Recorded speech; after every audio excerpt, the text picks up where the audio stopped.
Have you ever tasted your own? It's proper salty. Oh, hello, and welcome to Not Another Leeds podcast, twinned with We Hate Melier Club. Sorry, it's uncalled for. Hello, and welcome to this week's podcast. And we're in a bit of a shitty mood for, in my opinion, a particular shitty French goalkeeper that will remain nameless, Melier. First of all, I'd like to welcome my, you can't see him, but yes, he was once a ginger kid. It is Kevin. Say hello, Kev. Hello, I'm here. Broken camera or whatever, lost camera, whatever it is, they're all the same. Ugh. Lost and broken is all the same. Yeah, James is on his way, and we'll say hello to James when he joins. However, this week's guest is the mighty Joe Blackburn. Not from Blackburn, I must make it very clear. Some confusion there. How are we, Joe? Yep. Yep. Said anything, understood everything. Bastard. Yep. Absolute French bastard, I like to think. I have completely turned heel and I no longer back him. Let's just get straight into it because I'm in that sort of mood. Let's give him both barrels. First of all, I'll get your opinion, Kev, on the game. What did you think of the game overall, firstly? It was a terrible football match to watch, wasn't it? It was just really bitty, really there was no flow to it. Yeah, bitty. There's no flow to it. There was just nothing. It was just reminded me like that first half against Portsmouth, except it was for 90 minutes. It was just absolutely dross. And I just had a bad feeling from like the first 5 minutes. I know we scored after 30 seconds, but after that first minute of the game, we were absolutely terrible for ages. It was just crap. It was absolute tonk. 40 seconds in, we scored, Joe. Buzzing, suited, and it's Aronson giving it the old that. And then we just went to shit. I don't know. We just did. I don't know how to explain it. Very Leedsy, wasn't it? I mean, Yeah. what's your overall assessment of the game, mate? So I went into it thinking, we'll break it down. Actually, this might be all right because Aronson has started in the 10, and as much as people were just despising Brendan Aronson for being himself for the last couple of weeks, he scored a goal immediately, and that's all you can ask. And I think that specific goal is one that I don't think Willie Gnonto ever scores because it requires so much sort of doggedness and just, you know what, if the ball's between your legs, I'm going to kick it anyway. And that's the kind of thing I don't think you get out of Willie Gnonto. And from that point, I was like, great, going well. And then we forgot how to pass to each other. And it was just little simple 5-yard things that would be 1 yard out and were left chasing the ball even when it's us in possession, and everything is going wrong in so many different directions. But even at half-time, I was thinking, you know what, we might be okay. It might be fine because sometimes you need to scrape a 1-0 win. Against Barnsley in the promotion season, for example, we won 1-0. Yep. Wasn't pretty, but we still did it. And then the fun part about that, the favourite part about that is tomorrow. In exactly 24 hours from now, I will have been on a football pitch for 10 minutes playing in net. And I promise you I will have taken that exact same catch twice. And I don't think I will have dropped either of them because it is so easy. It's directly to him. There is no pressure from anyone. And the one time he tries to catch a ball, he does the opposite of what I've been sort of explaining this entire season, which is why footballers punch. And this is the one time that he does spell it at someone's feet and he's not tried to punch it because there's no need to. Because it's such an easy catch. I honestly, right? For me, it was like you say, there were no pressure. And look, I've watched it a few times, and I think instead of catching the ball in front of him, he's misjudged the flight of the ball. Instead of catching the ball directly above or in front, he's arching backwards. Therefore, and he's trying to regain his footing in the air, and he's dropped it in front of the player as well. It's a carbon copy of the whole thing, and it needs to be dropped for me. We'll talk about Melier in a second and whether you think he should be, but Could you believe it when you saw that again? Honestly, yeah.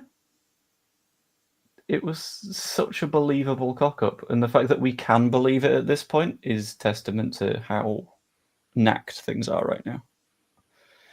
Yeah. Do you believe it's costing us points at this point? Like deliberately, not deliberately, sorry, but more like it's inevitable. I think there's definitely an argument for he can save us points, because up until the 50 whateverth minute yesterday, he had done that. Saving that penalty was genuinely very, very good. It was a stupid challenge from Rodon on the soft side of penalties, but you see them given. And at that point, you're thinking, oh my God, he's actually having a good game. Maybe we've got a new version for this last 8 matches. And then we're proven wrong, which is unfun. No, what about you, Kev? What's your take on that goal then? It was just. I think he was a bit overconfident myself after he was having. I'll be honest, he was having such a good game. I was thinking, I was like saying to myself, Melier's back here. He's back. You know, like after saving the penalty, and he was having a decent game. Everything was going right for him, and I thought, yeah, he's back now. And then it seemed to me like he was getting a bit overconfident as the match went on. Like sometimes he was letting the players get too close to him before he passed it out to Rodon. There's a few things, and then. Oh my God, it's so simple. I agree with Joe, man. I could have caught that, and I haven't played in net for 10 years. Do you know what I mean? It's just punch the ball away, man. Punch it away. If you're not that confident catching it, he's never been good in those situations either. Just punch the ball away, man. Just punch it away. Oh, I'm getting angry thinking about it now, man, because it's absolutely ruined my weekend. Yeah, he's. Right, for me, the last 7 games, he shouldn't be anywhere near the net for me. I've totally turned heel. I don't want him in net. He's cost us a minimum of, you could argue 6 to 9 points. Some people have put it up to 14, but definitely 2 at Sunderland, definitely 2 at Hull, and definitely 2 yesterday. And I think his head's gone, and I think the psychological damage to within the morale to the team could be devastating. I know I might be OTT here, but I'm sure there's a lot of Leeds fans out there that think the same way. Like Big Sam dropped him. Do you know what I mean? Big Sam dropped him in the Premier League because he was getting peppered, and I feel like he's going to get even worse. So, I thought he was getting better. I was the same as you. Like Melier's back. I was like, I couldn't believe he saved the actual penalty, which was a silly penalty, which we'll get into. But I just don't. Is Darlow the answer? I'll be honest, man. I've not seen enough of Darlow to know.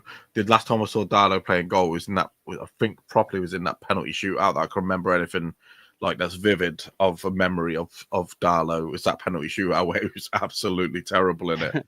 Who was it? Against Salford. Salford, yeah. Salford, yeah. Oh, God, that's how long ago it's been. I mean, have we got anybody better? No. But would I put somebody else in for the last few games? Oh, it's a big gamble, isn't it? It's a really big gamble, man. Putting somebody else in goal. But would I do it? But yes. Surely. Yes, I probably would. Hi, yeah. James. Welcome, James. Hi. We're just talking about Melier, your favourite goalkeeper ever, and how he recreated your favourite goal, the Hull one, when he reached over the bar. Talk us through your version of events for that Melier equaliser, mate. So the ball comes in, and and he just needs to do that. Yes, lad, I've got this. But what he does, he doesn't do that, does he? He goes, ah, ah. And then, yeah, why? Why is he him? Why is he him? I don't know, mate, because he's French and he's used to dropping stuff like weapons and running away. I think my favourite bit of it was when the way Joe Roden was looking at him. It's like look at me, me looking at a salad after I've just had a night out. You know what I mean? It's just not happening, is it? It's absolutely terrible. Oh God, I think Joe Roden absolutely hates Ilan Melier, man. You can see it. I think this was Joe Roden looking at Melier. Yeah, I swear. Absolutely. He had lasers coming out of his eyes. Lasers coming out of his eyes. Real one. But I will say, I mean, I know if everybody had a bit of a bad game yesterday, but I thought Joe Roden was poor yesterday as well. His passing was terrible. He was shit as well. It's terrible, man. Honestly, I would say, sorry, Dan, our best player might have been Brendan Aronson yesterday. Be honest with you, I just thought he had a better game than normally would. Yeah. Up until Melier did that, I thought he was having quite a solid game. Yeah. I said that, James. I was thinking he was back. Melier's back, Ray. Oh, I thought he was going to save that penalty as well. I thought he's going to save this penalty, and he fucking did. And I was like, yes, it's all starting to click. No, it weren't. That's a lie. No. A lie. Well, lie to my face. We've scored after 40 seconds, right? Pirro's unlucky not to get the shot and a cheeky back heel. Pirro was unlucky. He's shit as well. Aronson was there like a little angry chihuahua and knocks it into the corner, gives it the old thing, runs to the corner. Happy days. And then we just went to shit. It just felt like there were no midfield at all. It was going long from Ampadu and it was just going nowhere near. Dan James looked leggy. And I thought Pirro was slightly off it. James, was Ampadu the right call for you yesterday to start when you've got a fully clearly fucking not. Clearly fucking not. When he was in, I was buzzing. I'm like, this is just what we need. We just need him to be fit now for the last running. And I wish he weren't fit because boy, he threw in a right stinker. Bad call. I'd have just stuck with old Tanaka, even though he did kick the ball out for a corner randomly. I thought it was too easy. I would have started Tanaka. Yeah. I don't. Oh, Gruev, mate. I feel like they all took smack while they're away and come back and just thought, we can't play football anymore. Sorry. I don't know what's going on, mate. Like Joe, what's your version? Do you think Ampadu was the right call? Or has he been rushed? Do you think Ampadu just gone, I'm fit to go, boss? I mean, there was a strong argument for playing him. And that argument was, look at what happens every time we concede goals. It's because the defensive structure's crap. And that's what you get when you've not got Ampadu. Because he's doing the sort of marshalling players around and making sure that all the gaps are covered and all that kind of stuff. But in that case, you've got to play him in the back line, not in midfield. Because if you put him in midfield, he's not exactly having a word with Rodon and Strauch because he's on a different bit of the pitch. And it's... I would have started Tanaka. Just because... fully fit. Yeah, sure, he got off a plane a few hours before.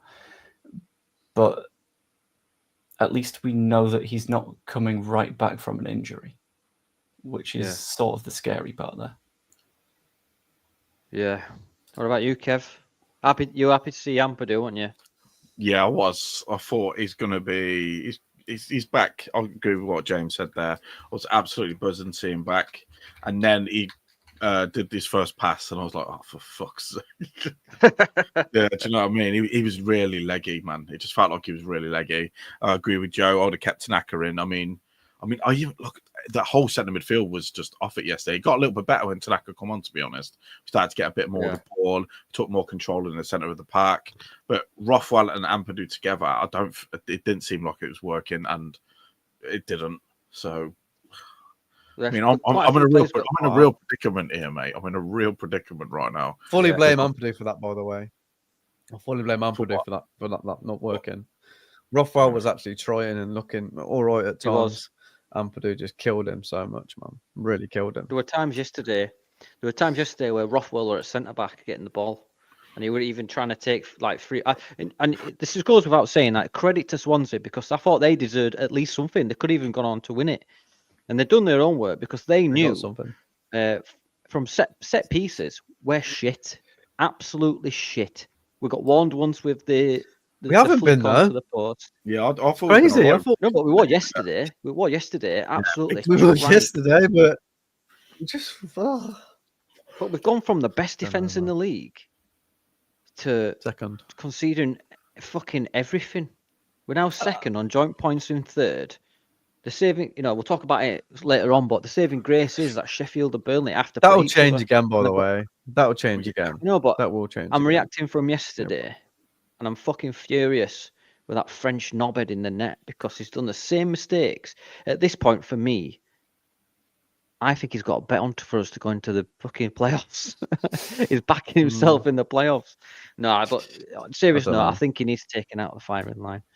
Right, enough about Melier. Ampadu was shocking for Well, me. excuse you. Sorry, Excuse sorry. you. I Shocking, have prepared shocking. a poem Yes, that you're yes, aware of. S'il vous plaît, je vous l'accorde. I have written a message to Melier in French, so hopefully the message actually gets across this time. I'll provide the English translation immediately afterwards, but hopefully this, in the beautiful language of Paris, gets across. Use the word merde in there many times. Oh, it might be. Take Je it away. n'aime pas Melier. Yeah. J'ai fait beaucoup d'efforts, mais c'est tant inutile avec des rampes au poignet de branle m'a rendu la tâche trop difficile. Je voulais vraiment vendre ces billets hier, mais ce testicule prépubère d'homme a dû offrir une but à Swansea et être merdique pour le second. I Je got a suis bit of that. brisé. Yeah. Et c'est le faute Do you d'Elon. know what I think? Sounds like I'm watching Euro trash from the 90s. Carry on. Where's Lulu, man? Sorry, Je Joe. veux t'aimer, Elon, mais j'ai besoin que tu me donnes quelque chose à aimer. In essence, I don't like Elon Melier. I've tried so hard, but that useless lump with wanker's cramped wrists has made it too tough. I really wanted to sell those tickets yesterday, but that was a spoiler. But that prepubescent testicle of a man had to gift Swansea one goal and be shit for the second. I'm broken, and Elon is to blame. I wanted to love you, Elon, but you need to give me something to love. See, I'm no connoisseur of the French language, but I knew testicle was testicle, and it was going to go the way it did. You have been warned, Elon Melier. Before we move on, then let's get into the comments. Blazed Ray, I thought the way everyone just became a statue during their equalise was as bad as we dropped the catch. Yeah, it was. The defending was shocking. We'll talk about that in due course, mate. We've got Stone Cold Jay Austin. Leads that shit. J316. Herbert is in the building. Hello, mate. You okay? Shane D. All right, folks. Just back home. My eyes are terrible today. I apologise. Oh, you came. Oh, mate, you wasted money. You wasted money. I feel sorry for you. Ampadu shouldn't have started. And after that fucking Butterfinger keeper, sell the prick. I think we're going to struggle to sell him, mate. I think we're going to have to swap him for like a can of Pringles or something. Is Kevin witness protection? He's just got a really bad zit on end of his nose. It looks like Rudolph. I think that's what it is. Do we take the risk on Darlow? It would mean tactical change as he can't play out the same way. I think a lot of tactical changes coming against Luton, if I'm being honest. And we'll talk about that in due time as well, J-Boy. Great save from Shane. Great save, but he's costed too many points this season. I agree. And Joe, I think Jay may have, might have to want you to do, read him a bedtime story. Baguette. Yeah. Where can I hire opera glasses? And I'll translate fuck off back to France, you snail eating prick. Nothing like a bit of xenophobia in the comments. Right then, we'll talk about Aronson. We mentioned Aronson, Kev. I thought he played really well up until that point. At some points, he like really good feet, didn't he? Like really good sort of. I think he did do like a little half Maradona turn and pass it to whoever it was. Byron? No, Bogle? Yeah, he was all right. I mean, he did get bullied a little bit as well, but again, I still think he was probably one of our, if not the best players yesterday. He did all right, but I mean, that's saying something after yesterday because I mean, there could have been there's just 10 worse players than him. That's how bad it was. Oh God, I'm getting some. When I talk about Leeds, man, I'm getting this real feeling of dread in my stomach right now, man. Don't like it at all. It was like this last season, wasn't it? It's fucking horrible, this feeling. But What I about mean, you, this James? time last year we were the Sorry. chasing pack. Sorry, Dan. Yeah, last season no, we go were on. chasing, and we got to the top. That's when we fucking. It was around this time though, weren't it? QPR. Yeah. Oh god. Oh god. Oh for God's sake. Oh man. You sound like Michael Scott. You just can't God, help, please, you no. can't help their mistakes, can you? About their mistakes were clear, but you know, they're just by fucking- even changing when the we're playing keeper. bad, we're still scoring goals. Do you know? Yeah, I know. Put Carnes in, I say. Fuck Darlow off. I don't trust Darlow. Mate, I'll as be much happy as I with trust corner Melier. flag. I'll be happy with a Get fucking corner Carnes in. flag. Yeah, I told you, put Tanaka in. He'll save more. Yeah. Just keep roundhouse kicking out everything. for a corner. Joe, what's your thoughts on Mr. A.A. Ronson? He did what he needed to, which was come back in, show the energy that you're not going to get from anyone else. Get himself a goal would have been ideal, and then he did. My one worry behind the entire thing is people are going to look at it and go, see, this is why Nonto needed to play in the 10. Because that won't help anyone. And people will just say that because that's what they wanted to happen before. So they're going to try and transfer it across now, when in reality, Aronson was fine. The issues were out wide. We clearly lacked quite a bit of energy. Whether or not Nonto can bring that right kind of energy is another question. Ramazani probably can. I don't know. I think there's a risk of, at the very least, the fans learning the wrong lessons from that. And if the fans learn the wrong lessons, then they're going to be shouting for the wrong things. And if the club listen, then problems. Yeah, I agree. Like as a fan base, we are very reactionary, believe it or not. Very emotional and reactionary because it's such a Every football fan is, such a mate. vital It's time. football. Yeah. Just football. But it's such a vital. I genuinely, right? I We're all did just not big believe it whinging could happen bastards. this season. Yeah. No, it's true. It's true. I didn't think it was possible. I didn't think I thought I'm just flustered, pissed off, and it was just so avoidable. Do you know what I mean? Not with Melier in there. It's not avoidable, is it? Yeah. Fucking baby's never promise. again. It's gonna No, happen. emotional? Really? I'm shooketh.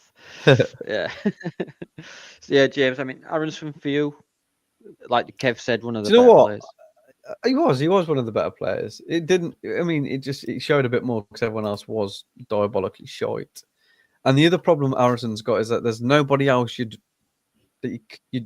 swap. He's probably the only one that you could swap. Do you know what I mean? Regardless of how good he plays, and then he's still got that finger on him from like leaving and stuff in the summer. So like, everyone's quick to just jump on him. I think he's been fine. I don't like Premier League is a different story, but for the Championship, he's been fine, and we've been top. And he isn't the reason why we're not top. Do you know what I'm saying? It's just this shit is why we're not top. So, he was good yesterday. I thought he was good. Yeah, one of the better players. Yeah. Comment here from Shane again saying Farke needs to start using the bench earlier, those internationals for their country. Well, hit someone with a bench. That's what he needed to do yesterday. Yeah. I think that the likes of Dan James, I think he looks knackered whenever he plays. He's been knackered for the past couple of weeks. Well, he hasn't had a rest, has he? No, and this is what Farke needs to do. He needs to start switching it up because I thought Solomon were a bit off it yesterday. What about you, Joe? Do you think Solomon and Dan James look beyond tired? More tired than a cucumber in a woman's prison? Okay, I'm going to get that It's not lasting one very out long, of the head immediately. That's gone in a week, mate. You've I had a thought and it's immediately just gone. No, I found it again. That's good. I found it next to. That's what they said in prison. Oh, yeah. I found it next to the it's hollowed out watermelon. No. So I think the reason you can't particularly drop specifically Dan James is because he's a little bit too good at pulling something out of nowhere. So he can be having the worst match you've seen someone have, but at the same time, if the left back that he's playing against is a 33-year-old championship grizzled bastard, at some point he's going to beat him. He's going to beat him with ease, no matter how tired he is. And he can just pull something out and brilliant. And that's why it's hard to drop him, because you don't know that you can get that from Nonto, because he doesn't tend to do the knock it past him, have a go thing. Nonto is more of a get the ball, hold it up for a minute, try and beat your man. If that works out, brilliant, try and beat the next man. He's less of a transitional player, so it's tricky, I think. It's like Pac-Man for me. You can only run in straight lines. Herbert says DJ's touch is eluding for a few games. The 40 hours rest might do them good. Do you know what, right? What really does my head in is when he takes it onto his left and goes for the shot when the pass is there. There was a moment yesterday, one of his shots, where he could have just laid it off in front of Pirro, but yet he went for the shot, and that's really annoying to me. What about you, Kev? What do you think to DJ's performance?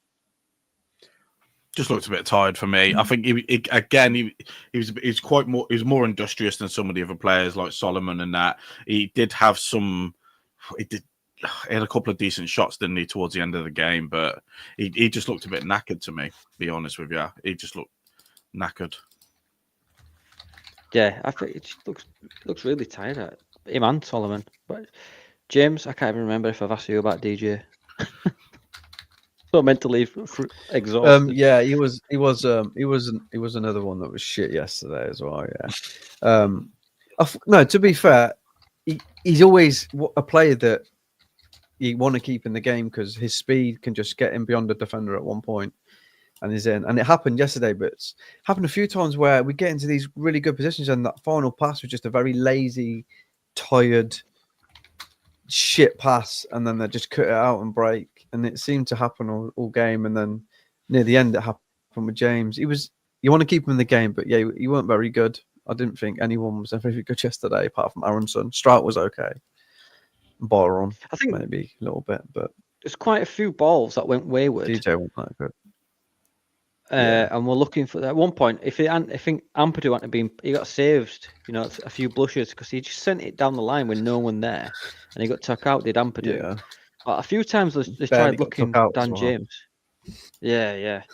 But once or twice Dan James got through, but at one point Dan James tackled himself or fell over the ball, and it's just very subpar. Yeah. Do you remember when he was through in the second half? And I just think it's just stuff like that. Right, let's talk about the second goal that we conceded. Obviously, super sub Nonto came on and scored a beautiful volley, and I thought he was an instant impact again. And I thought, bloody hell, we've done it again. But then down the other side of the pitch, from our throw-in, it hits Mateo Joseph with his feet are made out of Roblox cubes, and it rolls back towards our goal. It's fucking shins. It goes through Tanaka's legs, and I think is it Strike that misses the tackle, and then. All right, I've got it here. James, this will infuriate you. This is the angle in which the player shot.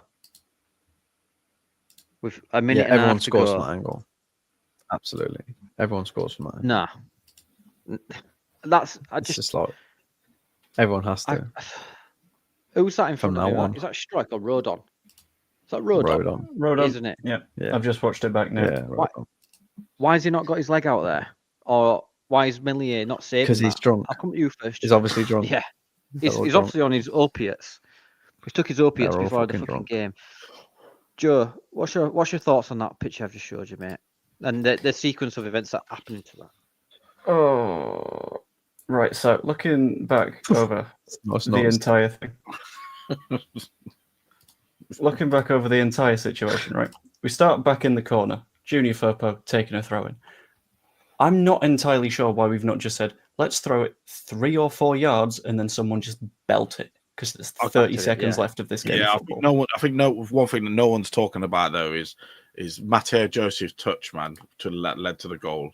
Has anyone seen that? Joseph's honestly, it's terrible. Terrible, man. That's absolutely terrible. So basically, it's Joseph's. It's like he didn't even know that the ball was coming to him. He was like, "Oh, we're playing with a ball today." Get his shins. Fucking anyway. I thought Mateo Joseph. So surprised to see a football. Yeah, I think he needs to go and learn his trade somewhere else. In regards to his development, not that I don't want to get rid of him. I'm just saying he needs to have a few more. He needs to go be a plumber. Yeah. He needs to go, work at the Cineworld at White Rose. It's not for you, lad. Fuck off. Yeah. Sorry, Joe. Go on. And then the next bit that happens, the next bit that goes wrong is Tanaka gets nutmegged, which is great. At that point, you're thinking, you're not on that many yellow cards. Just hug him. Just bring him down. Yeah. Something like that. And that's where I think that Tanaka's maybe a bit too nice for this judo league. kick him in the neck. Boom. Yeah, Just did he only get yellow carded when he wiped somebody out before that, though, Tanaka, didn't he? He did a professional foul before, didn't he? Yeah, he did. Yeah, because he did. Yeah. He was on a yellow. Yeah, he was on a you're yellow right. card, wasn't he? Because Yeah. was it Ampadu got attacked, dispossessed? Someone got dispossessed. Oh no, it was Ramazani, because he took everyone on, Yeah, he did. did Yeah, really well, and then for some reason just stopped fucking running and Yeah. got tackled, and that's when Tanaka had to sort of that sharp. They started running across the pitch into all the players. I'm like, where are you going? Where are you going, mate? And then he lost it. It just stopped. It just slowed down. He went to a brisk walk and then got tackled. Oh, Sorry, it's Joe. Really bad. You will get it out eventually. It's fine. And then you've got what happens with Strouk. I've completely forgotten. Strouk is just through ball between his legs. Just keep him a bit shut. That'd be nice. And then there's the shot. And by that point, I'll be completely honest with you. If you've had that many mistakes, I don't like putting it just down to a goalkeeper because everyone else has had to fuck up in front of him. Yeah. But at this stage, when it is fired, let's have a quick look. About 6 inches to his right. I know I'm watching the goal itself frame by frame to get an idea of just how bad of an attempt to save it this is. He moves his leg out of the way of the ball, which is an interesting first step to try and get his hand down. And he does, but he gets his hand down not enough to push it wide. If it was just that goal that he'd conceded, I'd be like, fine, these mistakes happen. But being the second one, livid. Yeah. This was me like 4 o'clock in the morning. Absolutely just questioning life. I don't know what were going on. I just couldn't sleep. I really couldn't. Yeah, you do. James, James, what's your thoughts, mate? Oh, that goal. Not on me that being window- naked at 4 o'clock in the morning. No, The- oh, that goal. Sorry. yeah. What do I think about it? That's about it, mate. I haven't got All right. words to describe the amount of buck-ups Shame, in that Vitriol.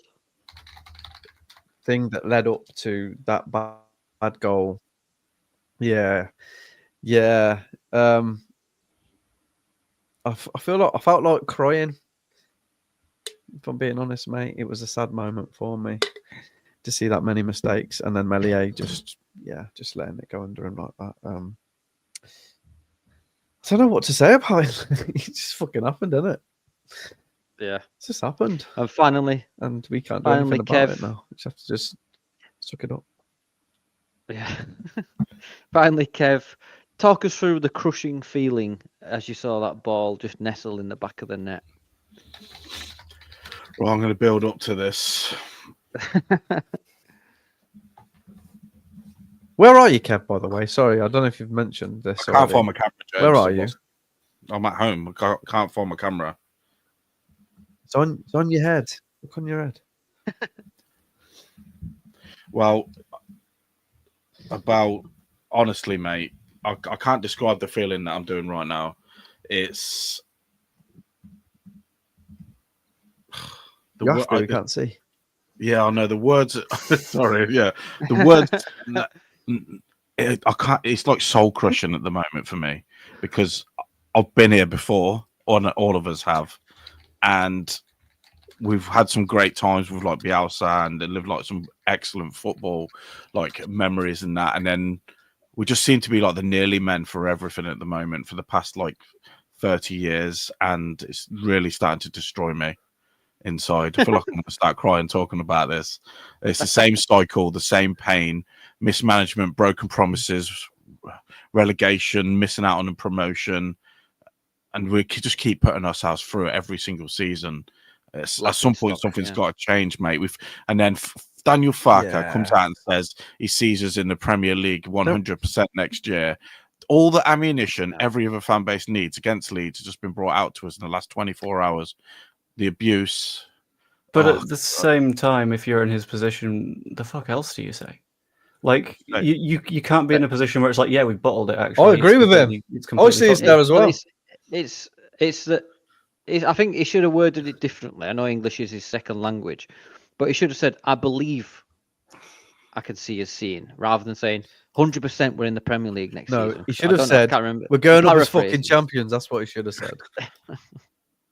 But I just, when I saw that, I thought, right, that's sealed it. It's just What he should how have said. karma in the universe works. Speaking of mismanagement from Farke, Jay says here, Ramazani looks sloppy, lack of fitness doing him no favours. He's being mismanaged. Do you agree with that, Joe?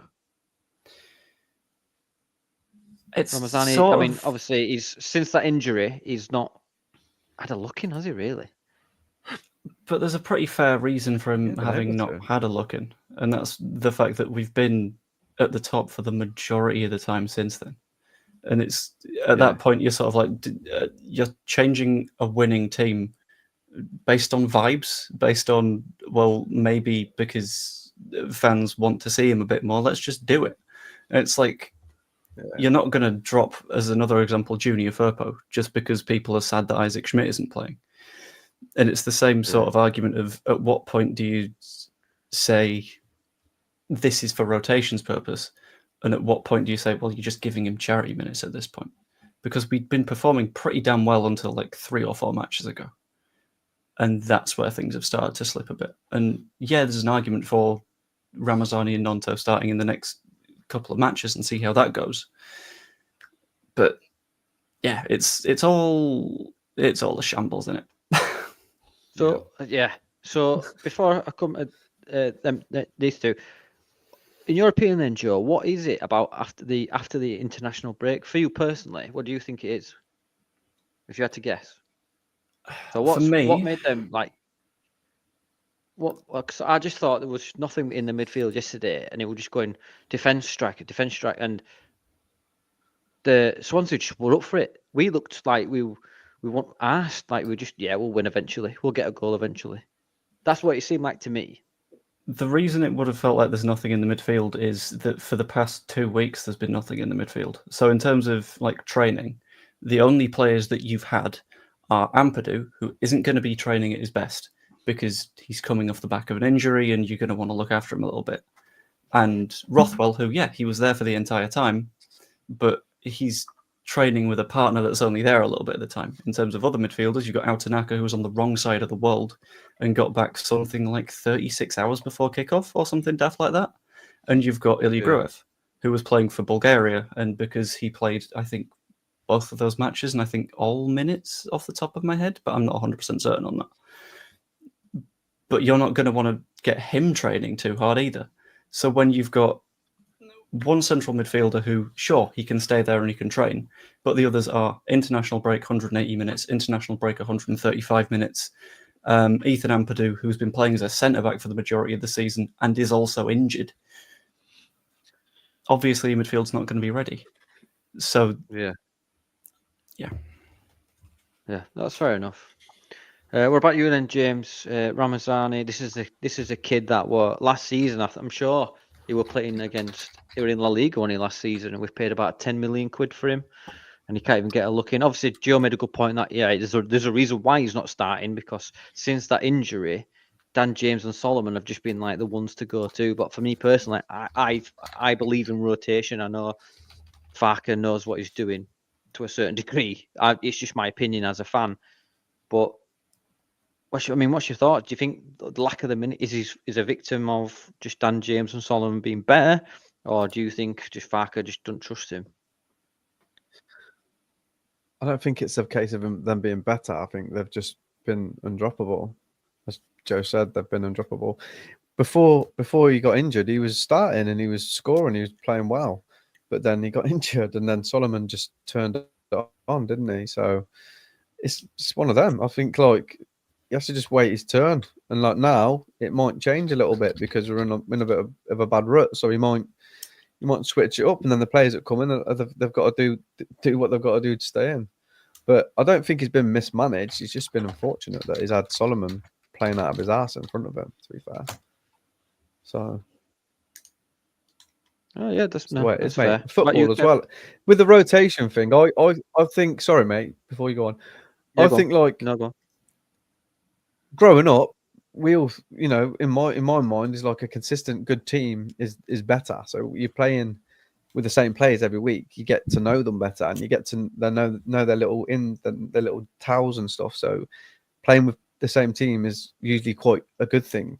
So maybe Fat just believes in Oh that. yeah, And yeah. doesn't want to change it if it's ultimately necessary. Do you know what I mean?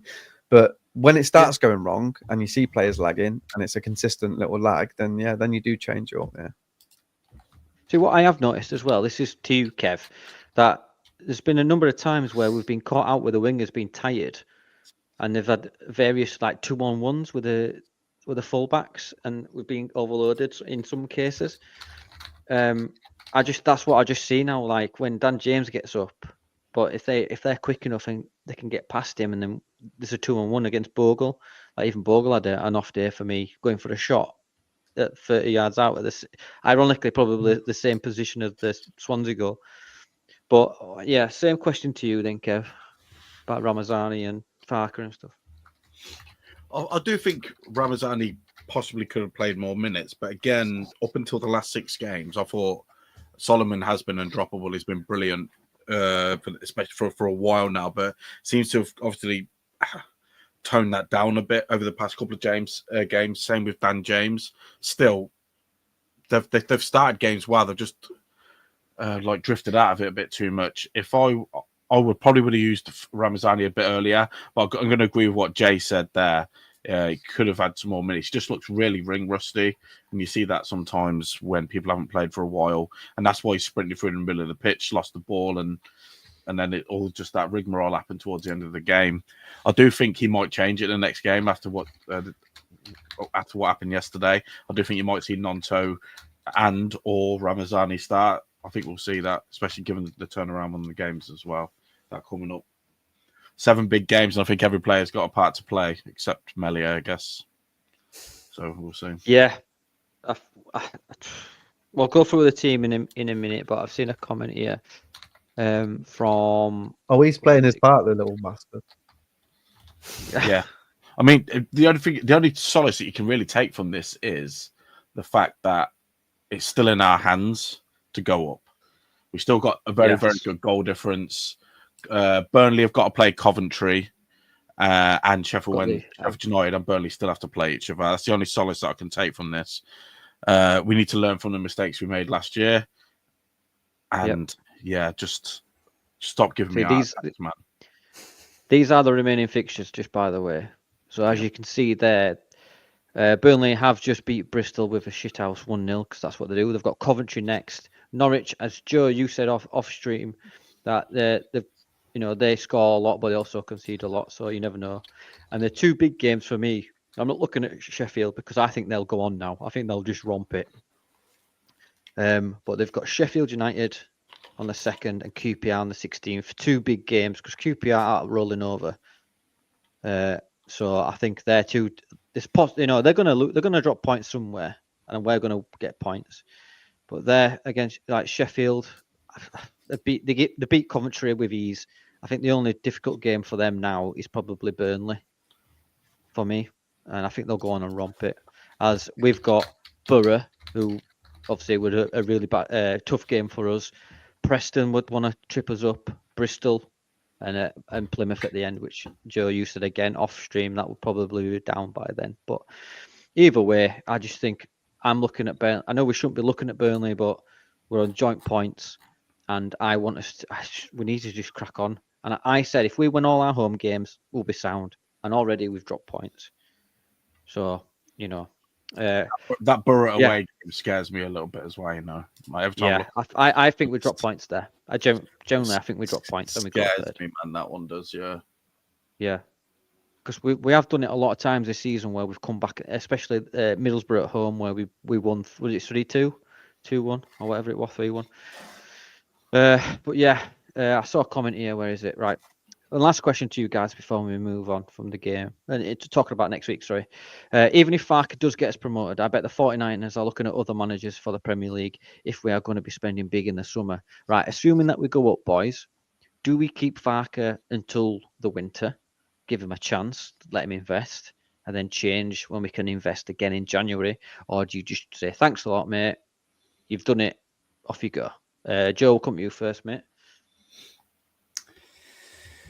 I've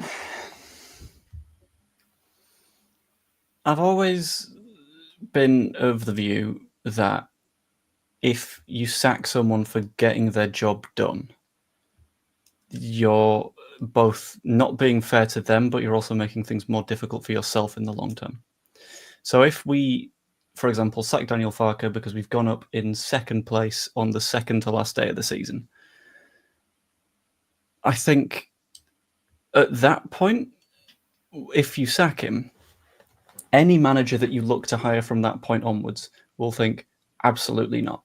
No, because I've just seen that you fire people for doing their job. So you get into a little bit of a scary situation there, whereas at least if you give him a decent bit of backing to strengthen the squad, I wouldn't say strengthen the squad in like a specialist way that only Daniel Farke can use or anything stupid like that. So like Marshball, where he was like, let's have like extra thin like football stuff that didn't work with any other manager, and it wouldn't work with any other manager. But if you do general strengthening in positions that he uses and many other managers also use, then at least you're in a position to say, okay, we've given it 8 to 10 games, it's not working out. Thanks for your service, you got us up, let's get someone else in. Yeah. Okay. That's fair enough, yeah. What about you, Kev, mate? Do you stick or twist? If he gets us up, stick in my eyes. I think, yeah, again, he's done his job. He was brought in to get his promotion, and every time he's been to the Premier League, he's never had any sort of like financial backing from any board. I do think out of the 3 teams, we're the most Premier League ready. I do think we have some players that are Premier, and I think we'd probably do better in the Premier League because no team's going to sit back against us all the time. It's more open. It suits probably the way that we play, especially the way we pound it out the back. But again, I'll agree with Joe. I mean, 10 games. I'm sure they'll have names. They'll have a short list of people that they think that can come in. But I'd like to see Farke do it. You know, I'd like him to come in. I think he will. Yeah, I hope to get him to get us up. And then if you get promoted from a league, you've done your job. You know, we don't have to go up as champions, even though I'd like to. I do think if he gets us up, he deserves a chance in my eyes. Yeah. Yeah, I agree, mate. I think I personally I'd back him because I don't think he was very well backed at Norwich, and I'd like to expel that myth at Leeds United, but he needs to get us up there first. Right, James, what's your opinion on that, mate?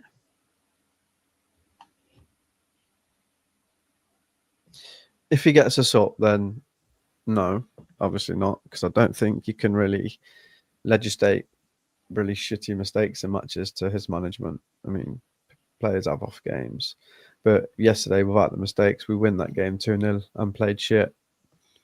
It's like, no, not sack him, no.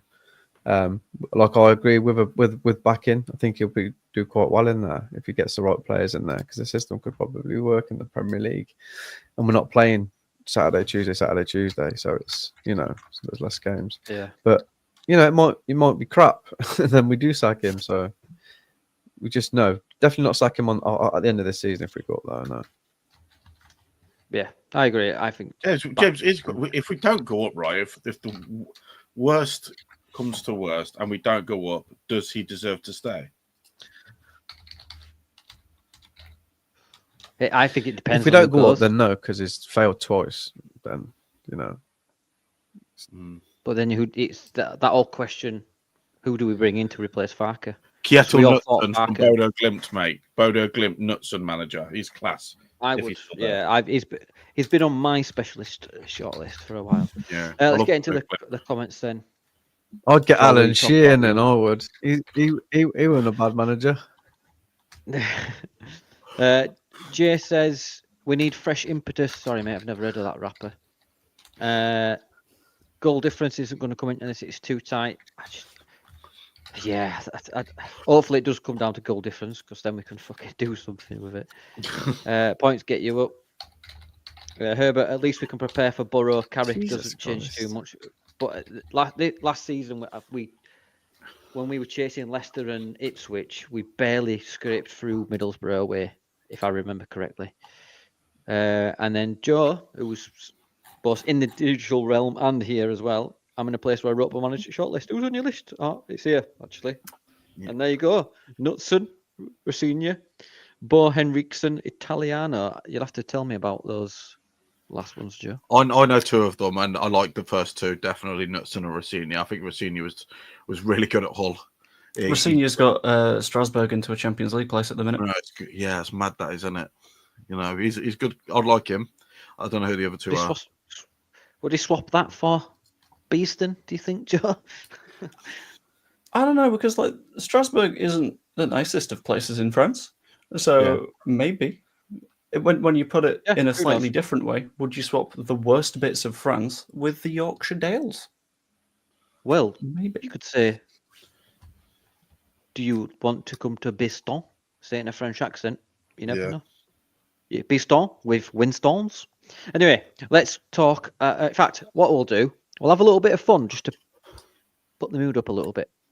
So, this week's Guess the Player was around in 1978, where he had a big spell in Japan, played for the national team, and he had spells in Europe and, well, across the world, actually. He's a constant attacker. Here he is, look.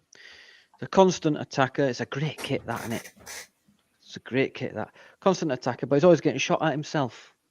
So who do you think this week's player is? That's a great talk. I think I might know who that is, because he's about my height. And he's Georgie Campos, mate. Georgie Campos, the Mexican legend, because he was about my size. He was the Mexican legend. James, we used to pretend to be him when we used to play cups, didn't we? In a Japanese top. Mm-hmm. Oh, I thought I was small goalkeeper. No, you can have Campos. Who do you think it is, James? Chuck Norris. Is working. Chuck Norris. Joe, who do you think this is? I'm gonna go with the spaceship from Space Invaders. Oh yeah, that's a good one. That's a good shout, actually. That's a very good shout. Well, any comments? Really out of the box, that is. Mr. Ben, James Bond. It's this is some. It was Arsenal 1988. It's close. It's actually an 82 kit. But I can reveal to you that, Joe, I do not believe it. It's actually a Space Invader, not the ship. I'll take it. I'll take it. I didn't say which ship. How mental is that? That's crazy. Wow. That's fucking Joe. It must be a mentalist. He's been sending me subliminal messages all week. The fuck is that? That is crazy. That's genuinely scary. That, Joe. That's fucking scary. I need to check my my defense in depth firewalls and stuff. I think he's hacked me. You need That is genuinely scary. That's I need a VPN. You got to think laterally in this game. And once you start thinking laterally, it's just what Dan, you better close them. You better close them tabs down. Yeah, mate. I know. It's all right. I've got my onion router going in the background. Right then, let's talk about changes. Kev, I'll come to you first, mate. Do you make changes for the next game? Yeah. And who? Firpo back in, Tanaka back in. I'd probably take I'd probably take Ampadu out for this one, to be honest, just after what we saw the other day. Oh, I hate saying that because he's been one of our best players the last 2 years. I'd go with Gruev and Tanaka in the centre midfield, because I didn't think Rothwell was all that either. I don't know, man. Every time Gruev plays, we normally do well, though. Yeah, maybe Gruev and Tanaka. I'd probably take out Solomon for Ramazani. I'd probably take out, I know he was a bet. I'd probably take out Aronson for James, and I'd probably take out Pirot and play with 10 men, to be honest. Yeah. Oh, you naughty bastard. Yeah. It's hard to think. James, come to you, mate. Who do you drop? Who comes in? And who?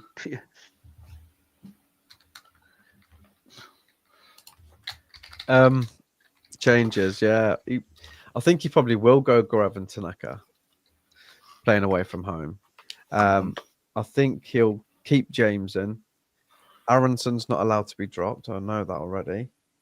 So we'll be still there forever. Is that because he'd have to have an American in the team at all Probably times? bring nonsense. Yeah. In terms of No, it's the conditions for Red Bull 49ers. one, mate. It's the he has to. He gets Red Bull injected straight into his bloodstream, Yeah. and he has to like play every game. And I'll bring Nonto in for Solomon, and then Pirro up front. Firpo back in, obviously, and then keep the defense, even though Rodon was having a mare, but obviously keep him and put Carnes in. Put Carnes in goal. He was only signed What- because Put him he in needs goal, to yeah. have players in the squad. I'll have him. He was signed, man. Yeah. He needs to get his one. He needs to get his one appearance, and I'd like to. And now we need him in the goal. We need him in there. Yeah. Go on then, Joe. Give us your thoughts on that. Then, who's in your starting lineup and who's not? Are we going what we want to happen or what we think will happen? Well, no, we know what's going to happen. Whatever I'd you like want, to mate. know what should happen. Oh, I'm going to go weird with it then. Nice. Pop in Darlow because that just makes sense. Yes. Back three, I'm going to go. What? You must be drunk. Hear me out. We're cooking today, boys. Back three, Ampadu, Rodon, Strauch. You got Ampadu doing the structural stuff. You got Rodon and Strauch actually being good at football. You're sorted as a backline. Firpo, you just say you can be a left midfielder. Do your thing. Right hand side, Bogle, same thing. Effectively a winger. Do whatever you want. Largy, Nonto, as like inside forwards behind. I'm gonna say the name. I'm gonna say the name that no one wants to hear. We need an actual number 9 that plays as a number 9. Pat Bamford. Oh my word! And I'm going with a midfield pairing of Rothwell and Tanaka. Do you know what? Apart from the Bamford, I like that. I play Peru. Peru's never getting on the end of a cross. Is your problem? Neither's Joseph. If only we had a player that was good at positioning himself. And whilst he misses chances, at least he gets on the end of the chances. But he needs to be able to get on the pitch first, Joe. He's fucking. Put Vober up there. He's the horse if he's shot. You put me in dreamland and you didn't let me dream, you bastard. Yes. Sorry, I am the You bastard. can dream, of all mate, bastards. but That is you your just dream. turned into a nightmare.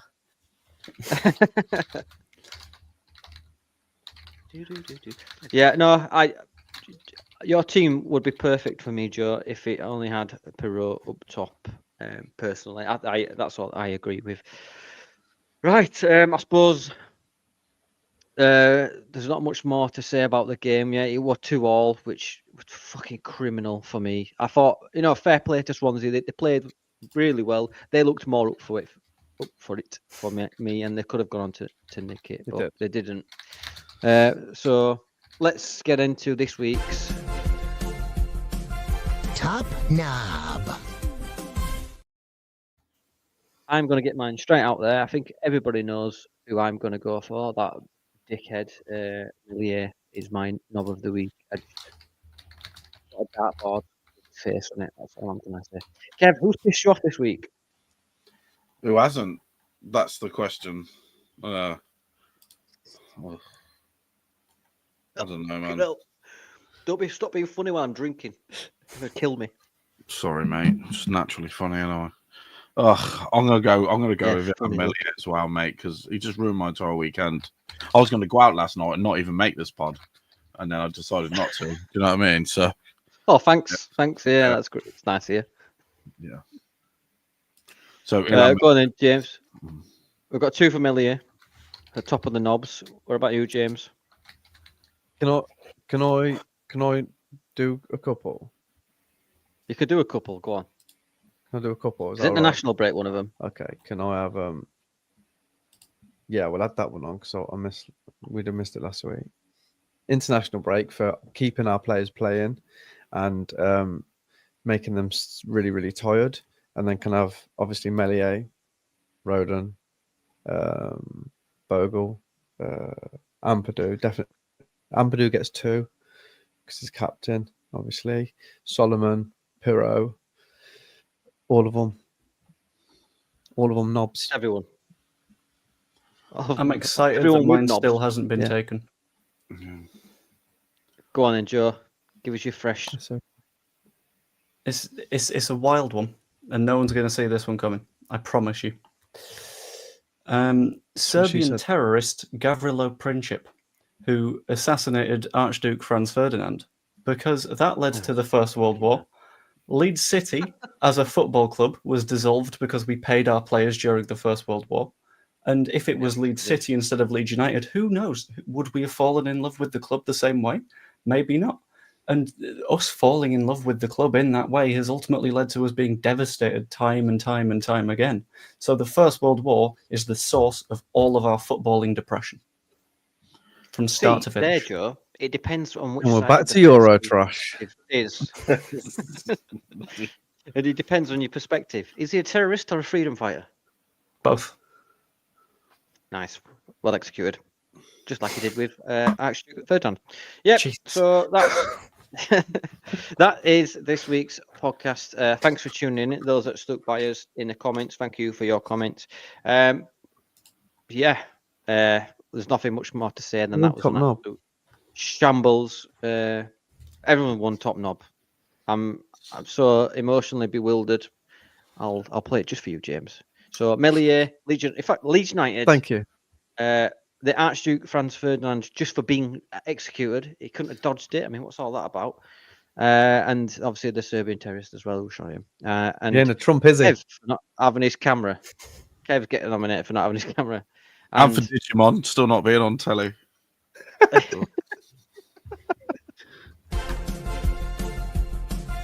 Top knob. I should have put Kev also for being a ginger child, Yeah. which is a mutation, by the way. So you're not special. Right, yeah. So thanks burnt a everyone lot for when he was a joining us kid. this week. Yeah. Yeah, yeah, that's why he wears hats a lot tighter. It's like the X-Men, but your superpower is ginger. What's the Yeah. point? Yeah. Yeah. Well, I evolved away from that, didn't I? He lost his So, power now. You have the power to be picked on a lot. There you go. Yeah. Right, let's get into something special that is happening in, I believe it's July. That's right, July the 20th, Joe. And 20th you are of July. the sole runner of this project, and it's for a really good cause. Traitor. Can you? I've been bigging it up for the past couple of weeks, but from your own mouth, can you please inspire us all? Tell us I what's can going on. do my best. The Leeds Creator Cup is a charity football match with the intention of raising money for Prostate Cancer UK and pulling basically every Leeds United creator together in one place at one time to play a nice game of football and have a nice big trophy handed to them. I won't show you the trophy right now because I'm saving that for Wednesday when we'll have a pretty big, nice announcement. It is happening at John Charles Centre for Sport or the South Leeds Stadium, whichever you know it by, on the 20th of July. And tickets will be available at some point soon. You can watch it online on my YouTube channel on the day. And if you can watch or give to the charity or buy a ticket or whatever you can, that'd be much appreciated because it's hopefully going to be a real big good thing. And if it can happen more than just this once, that would be spectacular. And the way that we get that to happen is by making it work this time. So, yeah. Exactly. So every little penny does help and it does go to a great cause.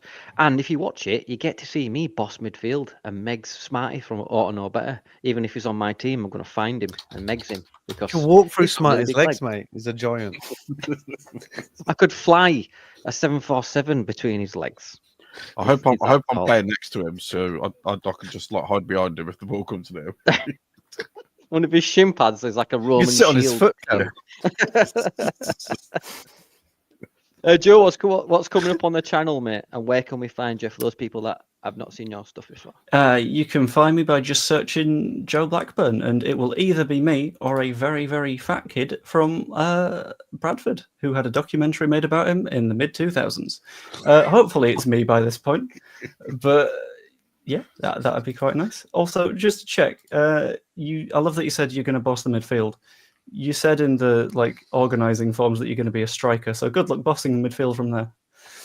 Oh, well, if That's I'm how playing good he is. striker, it's even better. I'll Meg's the keeper, whoever that is. Honestly, I'll give my best Dominican Republic Firpo impression. If you makes me, just remember whose pocket the referee is in. Yeah. That's right. Yeah. Apparently, the referee's been paid off by multiple sources, so we don't know whose allegiance he is to, because I'll do some OnlyFans money. Might go to him. Yeah, so everyone, please do go check out Joe's channel. It will give him updates, and watch out on Wednesday. Is it across all the social networks, or are you doing is it a live sort of announcement Wednesday? I'm not 100% sure TBC? yet. To be confirmed how I'm doing it. Cool, right. And one last sort of appeal. We're so close to 1,000 subscribers. We're on about 930-ish. We are trying to get to 1,000 before the end of the season. 7 games to go. So, and final push. So please do like and subscribe. It'll help us out massively. Thanks very much, everyone. And is anyone? Are we going to fail like Leeds? It depends. It depends. You never know. You never know. But yeah, so thanks everyone, and we will see you next week. Hopefully in a better fucking mood.